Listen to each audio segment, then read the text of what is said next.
So as I've already shared with you, I stepped out with a new idea, and that was to find out what the purpose of my life was. For me to do that, at first, what I did is I reflected back on how my life got to be where it is, or was, where it was. So the first part of the book, I share with you how that looked for me. And today, I'm going to read a piece from my teenage years. You know, the boy crush, girl crazy stuff. This is how that looked for me. Girl talk. As I moved into my teens, I gradually come to understand that while Daddy's gone forever, my stepdad had my back in ways my biological father never did. Never was that more clear to me than when he supported me through one of the biggest challenges of my teenage years. It started early one morning. Grade 9, Sue and I were at the local corner store grabbing our smokes and slushies when someone zipped by me so fast I couldn't even see a face. Landing right on the counter was an envelope with my name on it. "This for you?" Trish asked, sliding it towards me. Trish is a couple of grades ahead of us in school. Rumor has it she got pregnant, dropped out, and now she's working here. Single mom with no prospects. She's a bit of a loser, but we're nice to her.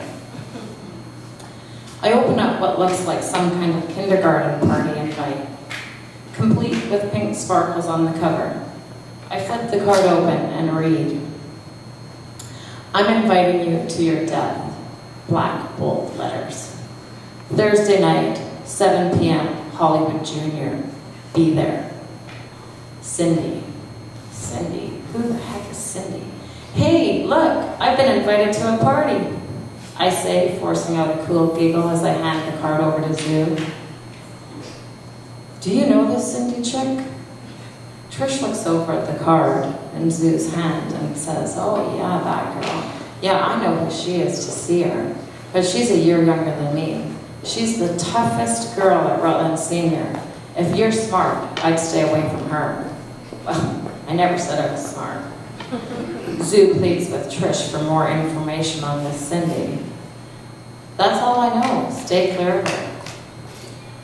"What would you know anyways? You've been out of school for over a year." I grab my change and stuff off the counter, not wanting to hear anything else Trish has to say. "This does not look good, Dawn," Sue says. "She's going to kill you." "Nothing has killed me yet, Sue, so you can rest your wee mind. I will be fine." Moving forward. Once I get onto the field in the baseball diamond, I spy my dad in the crowd. He's here? Like he promised? Only I am not happy. I yell, "Go home! I promise I'll come once this is done." I don't have any time to find out if he listens. The crowd starts to get crazy and I realize she's arrived. She's in a Budweiser shirt, looking like she's dressed for a girl's slumber party. I got a sweatshirt on and the thickest pair of jeans I could dig out of my closet. I smile. I look down at my shoes, Dayton's. At least one of us is here to actually fight. I do not want to talk or waste any time. She runs down the embankment through the crowd with her blonde hair swaying from side to side. I'm not too sure if she's pinpointed me out yet, but she was easy to find with her grand entrance. I throw the first punch. Let's get this party started.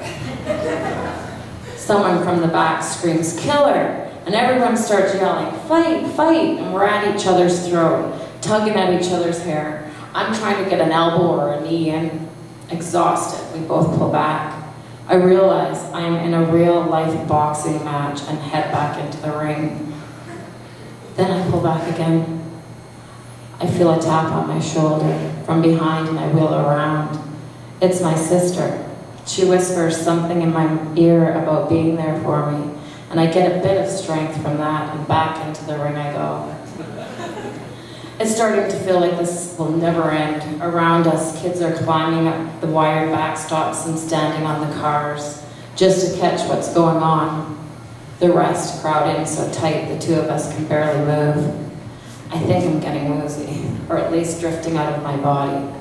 I feel like I'm sitting on the shoulders of some tall figure watching myself go at it, and the crazy mob swimming around it all. I'm exhausted, ready to give up, and then I hear the sirens. "It's the cops," someone yells. Now the cars are starting up, people are getting on their bikes, and Cindy and I, with no audience to watch anymore, dust ourselves off. I don't think I even looked her in the eye once. I went home like I promised. I had a few bruises. Most of them were on my scalp from her pulling my hair so much. I did find some blood on my clothes. It must have been hers.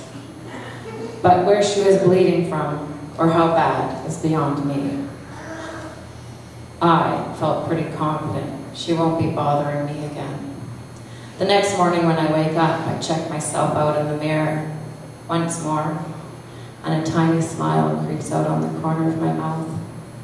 I'm okay, I survived.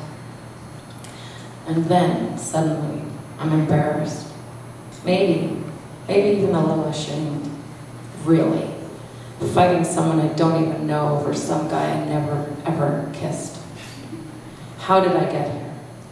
I'm not talking about this with anyone again. And there it is, fear poking at my face. Don't let anyone know I have doubts. I conquered fear. I proved it, right in front of hundreds of others. I am powerful. So why then do I feel so weak? I head downstairs. My stepdad sees me. He's beaming. "You stood your ground, honey," and he ruffles my hair. I think he felt good that he'd given me some pretty good pointers because I came out with barely a scratch. It does feel good to see him. He truly does care if I'm okay. He showed up, didn't he?